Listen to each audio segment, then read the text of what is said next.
বয়স্ক ভাতা, বিধবা ভাতা, প্রতিবন্ধী ভাতা, মা ও শিশু সহায়তা।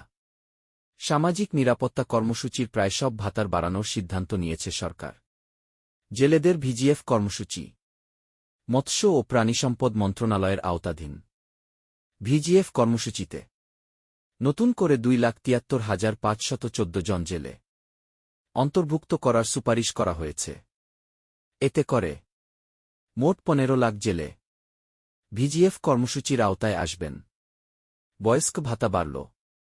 সমাজ কল্যাণ মন্ত্রণালয়ের আওতাধীন বয়স্ক ভাতা কার্যক্রমে উপকারভোগীর সংখ্যা 1 লাখ বাড়িয়ে 62 লাখে উন্নীত করা হয়েছে।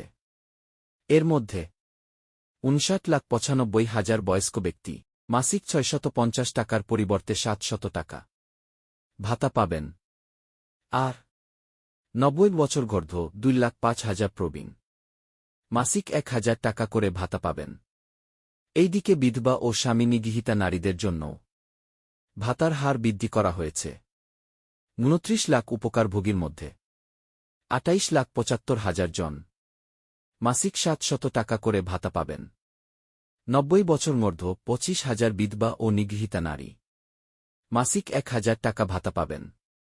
তাছাড়াও প্রতিবন্ধী ভাতা কার্যক্রমে 36 লাখ প্রতিবন্ধী ব্যক্তির মধ্যে 35,81,900 জন মাসিক 900 টাকা এবং 18,100 জন মাসিক 1,000 টাকা ভাতা পাবেন।